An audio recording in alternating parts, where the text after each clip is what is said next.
Okay, we are going to start with the second half of chapter 15. After they discovered the room full of boats, Lena had come home to Mrs. Murdo's with the sound of the river still in her ears. It was like a huge, powerful voice roaring at the top of its lungs. Deep inside herself, Lena felt an answering call, as if she, too, contained a drop of the same power. She would ride on the river. She could hardly believe it, and it might take her to the shining city she had dreamed of, or it might drown her. How could the way into the new world be so easy? She dreaded going on the river, but she was ready for it, too. She longed to go. She slept that night in the beautiful blue-green room, in the big lumpy bed, with Poppy next to her. She felt safe with her. Mrs. Murdo came in and tucked the covers around her. She sat on the edge of the bed and sang an odd little song to Poppy, something about rock-a-bye baby in the treetops. What are treetops? Lena asked, but Mrs. Murdo didn't know. It's a very old song, she said. It's probably nonsense words. She said goodnight and went out into the living room, where Lena could hear her humming quietly as she tidied up. She was so orderly. She never left her stockings draped over the back of a chair, or her sewing spread out all over the table. Lena closed her eyes and waited for sleep. But her thoughts kept tumbling around. So much was going to happen tomorrow. The whole city would be in an uproar. People would stream down into the pipeworks to see the boats. They'd be excited, shouting and laughing and crying, packing up their belongings and surging through the streets. If they couldn't all fit into the boats, there would be fights. Some people might get hurt. It was going to be a mess. She'd have to keep her little family close around her. Poppy, Mrs. Murdo, and Doone, and perhaps Doone's father and Clary. Through it all, she would hold tight to Poppy, so no harm would come of her.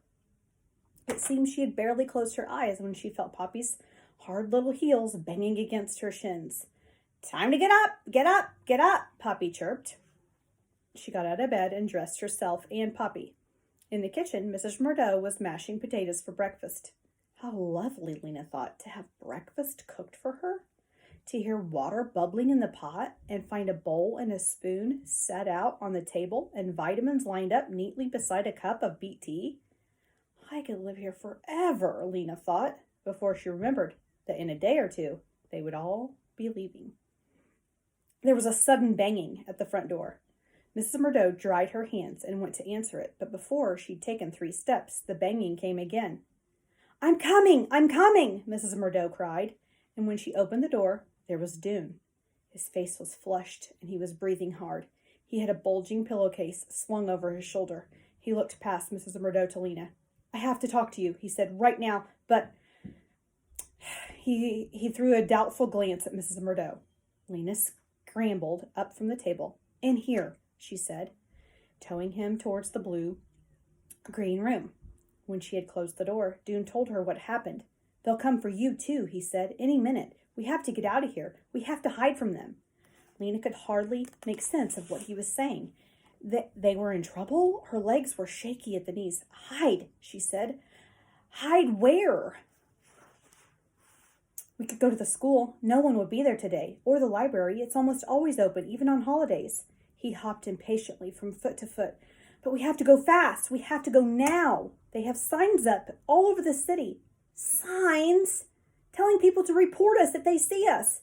Lena felt as if a swarm of insects were inside her, buzzing so loudly she couldn't think. How long do we have to hide? All day? I don't know. We don't have time to think about it. Lena, they could be outside the door this minute. The urgency in her voice convinced her. On the way through the living room, she gave Poppy a quick kiss and called, Bye, Mrs. Murdo. We have some emergency work to do. If anyone else comes asking for me, say I'll be back later. They were down the stairs before Mrs. Murdo could ask any questions.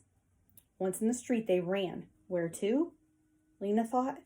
The school! The school! We need to go to the school, Doone answered. They took Greystone Street, staying within the shadows as much as they could.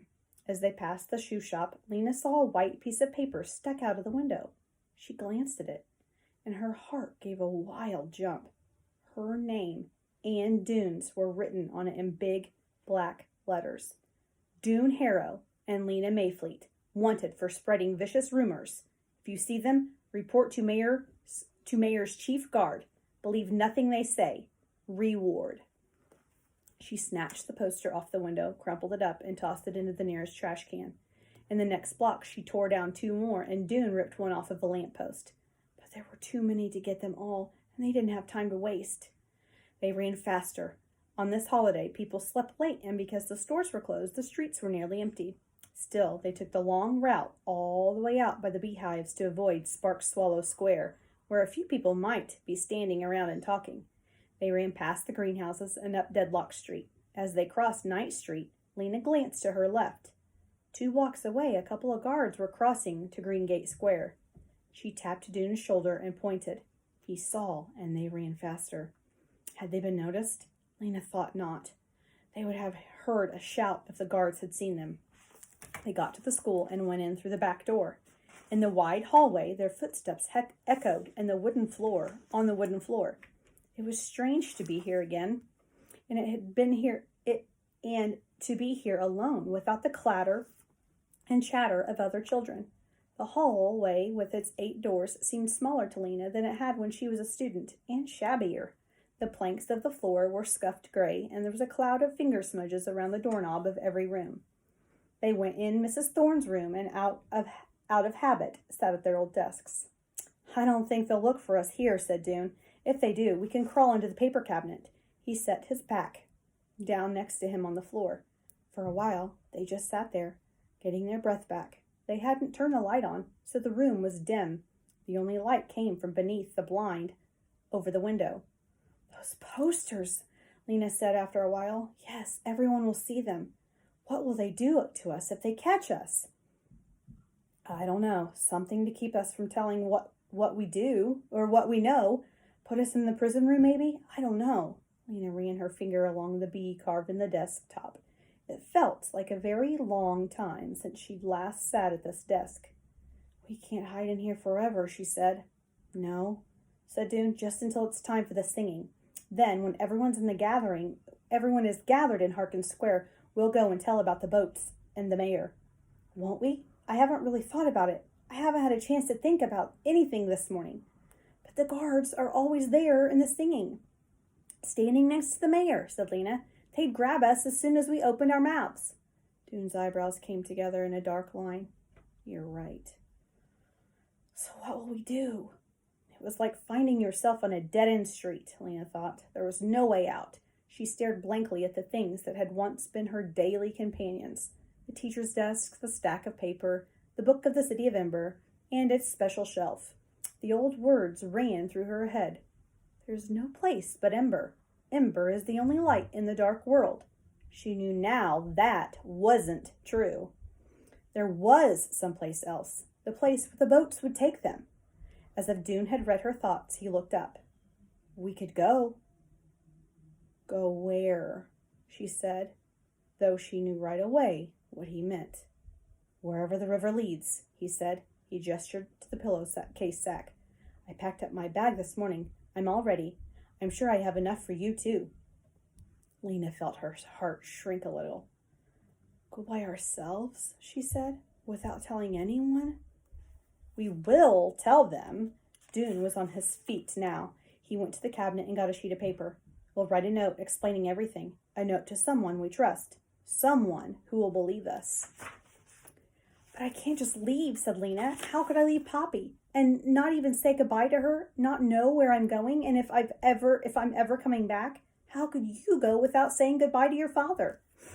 "Because," said Dune, "once they find the boats, the rest of Ember will follow us. It's not as if we're leaving them forever." He strode across the room and rummaged in Miss Thorne's desk. "We shall write a message to. Who shall it be?" Lena wasn't sure about this idea, but she couldn't at the moment think of a better one, so she said, "We could write it to Clary. She's seen the instructions. She'll believe what we say, and she lives close by, just up in Torque Square." "Okay," said Dune. He pulled a pencil out from the drawer. "Really?" he said. "This is the perfect idea. We can get away from the guards and leave our message behind us, and we can be the first ones to arrive in the new city. We should be the first, because we discovered the way." "Well, that's true," Lena thought for a minute. "How long do you think it will be or take before the rest of them find the boats and come?" "It's a lot of people to get organized." She numbered on her finger the things that would have to happen. Clary will have to get the head of the pipeworks to go down with her and find the boats. Then she'll have to make the announcement to the city. Then everyone in Ember will have to pack up their things, troop down to the river, get all those boats out of the big room, and load themselves in. It could be a big mess, Dune. Poppy will need me. She pictured frenzied crowds of people and Poppy tiny and lost among them. Poppy has Mrs. Murdo, said Dune. She'll be fine. Really, Mrs. Murdo is very organized. It was true. The thought of taking Poppy with her on the river, which had darted into Lena's mind, darted out again. I'm only being selfish, she thought, to want to have her with me. It's too dangerous to take her. Mrs. Murdo will bring her in a day or two. This seemed the most sensible plan, though it made her sad, that it had cast a shadow over the thrill of going to the new city. What if something goes wrong, she said. Nothing will go wrong. It's a good plan, Lena. We'll be there ahead of everyone else. We can welcome them when they come. We can show them around. Dune was bursting with eagerness. His eyes shone, and he jiggled up and down. Well, all right, Lena said. Let's write our message down. Dune wrote for a long time. When he was finished, he showed what he had written to Lena. He had explained how to find the rock with the E, how to go down to the boat room, even how to use the candles. It's good, she said. Now we have to deliver it. She paused for a moment to see if she had any courage inside her. She found that she did, along with the sadness and fear and excitement. I'll deliver it, she said. I'm the messenger, after all. I know back ways to go, where no one will see me. An idea struck her. Dune, maybe Clary will be home. Maybe she would keep us safe and help us tell what we know, and we won't have to leave right now. Dune quickly shook his head. I doubt it, he said. She's probably with her singing group, getting ready. You'll have to just leave the note under her door. Lena could tell from his tone of voice that Dune didn't really want Clary to be home. She supposed he had his heart set on their going down the river by themselves. Dune glanced up at the clock on the schoolroom wall. It's a little after 2, he said. The singing begins at 3. After that, everyone will be in Harkin Square and the streets will be empty. I think we can get to the pipeworks safely then. Why don't we leave about 3:15? You still have the key? Dune nodded. So after I've delivered the note to Clary, I'll come back here, said Lena. Yes, and then we'll wait until 3:15, and then we'll go.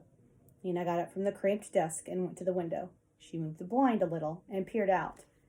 There was no one in the street. The dusty schoolroom was very quiet. She thought about Dune's father, who would be frantic when he saw his son's name on those posters and then realized later that Dune had disappeared. She thought about Mrs. Murdo, who might already have seen the posters and who would be frightened if guards came looking for Lena and terrified if Lena didn't come home by nightfall. She tried not to think about Poppy at all. She couldn't bear it. Give me the note, she said to Dune at last. She folded the piece of paper carefully and put it in her pocket of her pants. I'll be back soon, she said, and went out of the room and down the hall to the rear door of the school. Dune went to the window to watch her go. He moved the blind aside just enough to see out into Pibb Street. There she was, running in that long-legged way, with her hair flying. She started across Stone Grit Lane. Just before she reached the other side, Dune's breath stopped in his throat. The 2 guards rounded the corner from Nack Street, directly ahead of her. One of them was the chief guard. He leapt forward and shouted so loudly Dune could hear him plainly through the glass. That's her! Get her! Lena reversed her direction in an instant. She raced back down Pibb Street, turned down School Street toward Bibliolio Square, and vanished from Dune's sight. The guards ran after her, shouting. Dune watched, sick with horror. She's much faster than they are, he told himself.